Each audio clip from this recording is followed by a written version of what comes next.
Hey, it's Brock here from Rockhill Farms, and today I want to talk about the best products and the worst products that I've reviewed in my videos.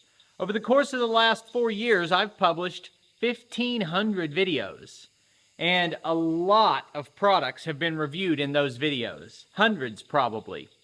And most of the time when I introduce a product, I'm excited about it. That's why I have it. But sometimes those products just don't work out the way I thought they would, and I ended up being disappointed with the fact that I represented a product and then didn't care for it in the long term. So I'm going to give 2 examples of that right now while we're standing here next to the sawmill. Here we have a power head that raises and lowers the mill head, and it gives you a digital readout of the height. And that is a phenomenal product made by a small business. Here we have a laser level. And I think a laser level on a sawmill is a great idea to give you a line of sight. But in practical use, I found it really frustrating to try to use, and I quit using it. Now, both of these products were sent to me by the manufacturer to review. Both of them have the opportunity for me to earn a commission if you buy them. And I want to make that perfectly clear. Not all of the products that I mentioned in this video, but a lot of them will be products that I earn a commission from if you go into the description of this video and click the link. But just because a product is sent to me in that way doesn't mean I won't end up leaving a negative review. So let's jump into it and take a look at some of these products.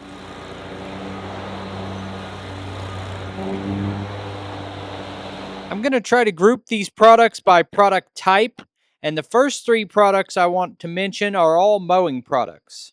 What you see right now is Megmo mower blades. It's a swivel type design, similar to what would be used on a hay cutter, and I love the concept of it because it should be less likely to damage the blades and less likely to throw rocks or debris that you might hit with the mower.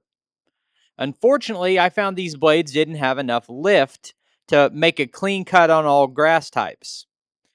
Now you're seeing a competitor to the Megmo. These are cutlass blades. And I felt like they had a little bit more lift, but I didn't feel like they had the durability.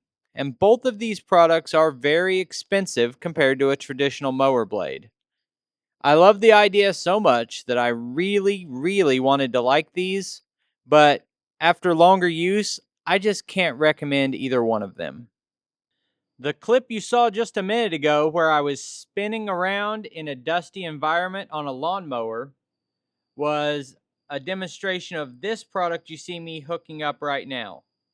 It is a dust helmet, and it's a ventilation system. It's supposed to keep you cooler while you're mowing or working in a hot environment.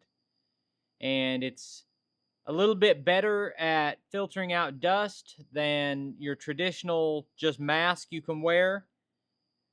But this is another example of something I love the idea of, but in practicality, I hated messing with this. It does exactly what it says it will. And if you really need to protect yourself from dust and you want that cool breeze blowing across your face, this product will work. But I just can't imagine actually using it on a regular basis because of the hassle of charging up the battery, and you've got all this stuff hanging on you while you're trying to work. It's not that it's a bad product, it's just not for me. The next products we have is the ITC tool carrier system, and it's essentially a way to carry a chainsaw and a toolbox or some other accessories on the mast of your loader. It's simple, it's convenient, it's heavy built. I use it all the time.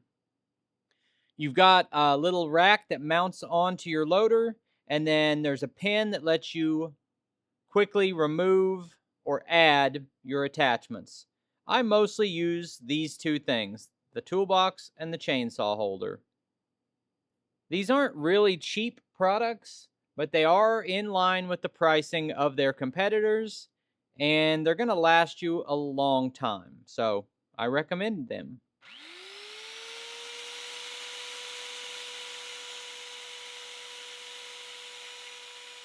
The next category of products we're going to look at is the Vevor metalworking products, and I've got a whole bunch of them.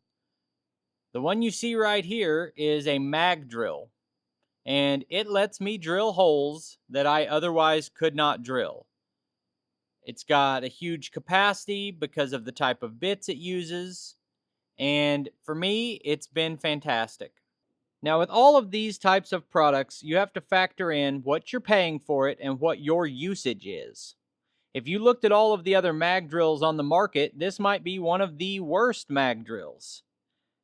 But a really nice mag drill can cost thousands of dollars. This one cost $200. And it does what I need it to do. I wish it had a speed control, and I think they have another model that does have a speed control. So your application and the price definitely matters. The commentary that went along with the mag drill applies exactly the same way to the next two products, but I'm even more impressed with these two. What you're seeing right now is your standard metal cutting chop saw, and you can see that it's taking quite a while to cut that. And this is the only thing I really had on my radar of existing products for cutting off metal. That or a handheld grinder. And the next two products do the same work much, much faster and more efficiently. The first one is a portable bandsaw. It's lightweight and you can take it with you, and the cutting head comes off of the base so that you can cut in areas or cut metal that you can't get the material to your workbench. Very handy tool. And the last one is a cold saw, which is essentially a miracle in homeowner grade metal cutting as far as I can tell. This thing's unbelievable. The blade lasts forever. It cuts fast and the materials don't get hot and the blade doesn't get hot. It's just fantastic. And you can spend 10 times as much on a professional version of this. But for the average guy, this is about what you need.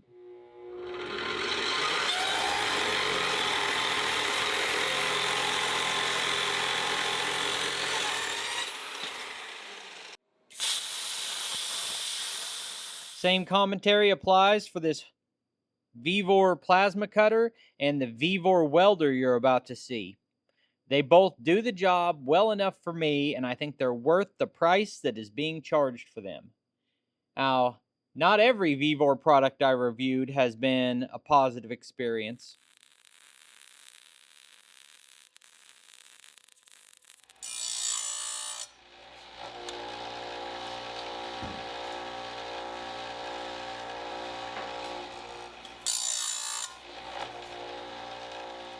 I really did not care for this chain sharpener from Vevor.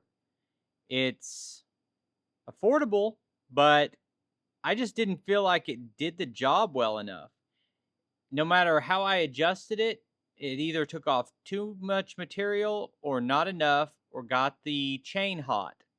And maybe I just don't like this style of grinder. So I gave this to my friend Joe from the Okie Woodsman YouTube channel, and he tried using it, and he invested more time in trying to fine tune it, and he said that it just wasn't very well made and it was inconsistent in how it came down.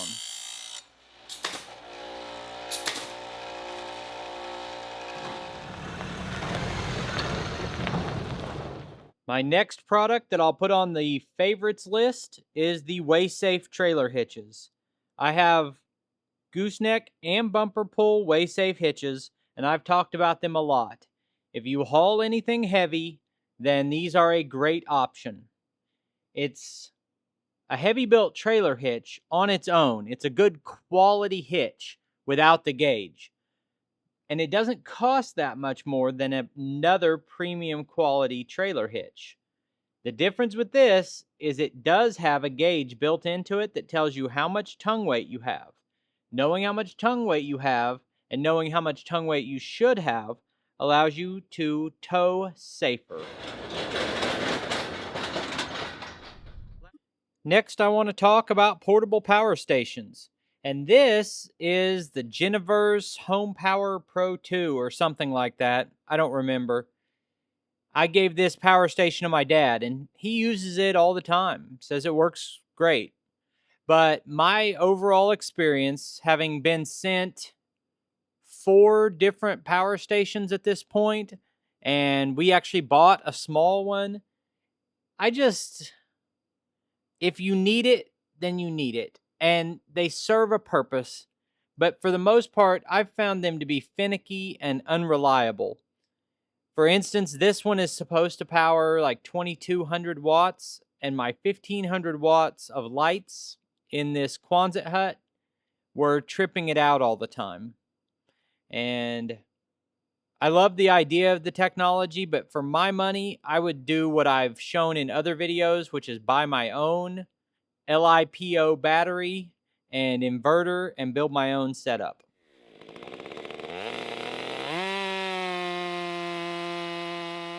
So now you're seeing the Stihl 500i, and I absolutely love this chainsaw. It's also overpriced for most homeowners. If you cut wood every day or you're trying to make a living with it, it's a great choice of a saw. But I kind of included this to explain what is not going on my list today. You guys know that I've got tons of equipment, tractors, mini skid steer. I've had a skid steer, attachments, all of that bigger equipment that's super expensive. I'm not including this. I'm mostly looking at smaller, more affordable products with a list like I'm doing today. This pipe wrench we just picked up off the floor here in my shop, and it looks pretty rough, and it doesn't want to turn. The next product we're going to look at is called Rust Patrol.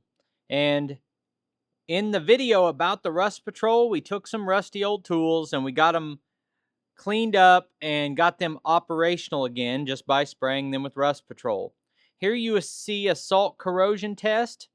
Rust Patrol is kind of a replacement for WD-40, but more than anything, it's used to prevent things from rusting if they sit outside. Here is another demo they did where they dipped this helicopter in Rust Patrol and then put it in water, and it still worked. I personally have been using the Rust Patrol product for about a year and a half or 2 years, I think, and I think it works great. I gave some to my father-in-law, who spent his whole career as an auto mechanic, and asked him what he thought of it. He said it was a good product. So, like the rest of these products, if you want to get some, it's available in the description of the video. Now we have a set of tools and a demonstration from a company called Bad Dog Tools. And this is something I watched at a farm show.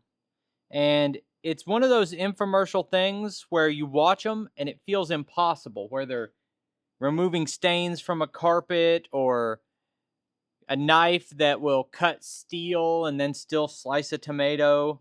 Whatever those infomercial things come to mind, this is the kind of demonstration they have, and it's incredibly impressive. But the tools are expensive, and I bought a bunch of the tools. I felt like the drill bits were good for masonry or stone, but were not really suitable for use on metal, and I thought they were overpriced. The grinding wheels were excellent. It was a really good diamond-plated cut-off wheel that could also be used as a surface grinding wheel on your angle grinder. Worked great. Loved the product. The only problem is you can get other brands that are very similar from a Rigid or a Bosch, or there's a bunch of different brands that are a very similar product that you can pick up at your local hardware store that don't cost as much. And I found them to be pretty similar in quality to the Bad Dog. The Bad Dog might even be a little bit better, but it was definitely not so much better to justify the prices they ask. Now, these are products that I've picked off the top of my head, made a list of some of the things I remember not liking, or products that I use all the time and love. But I've done so many reviews, I could make this video an hour long if I wanted. I think I'll cut it off here, and if you guys tell me in the comments that you like this type of video, I'll make a follow-up with more products, so let me know.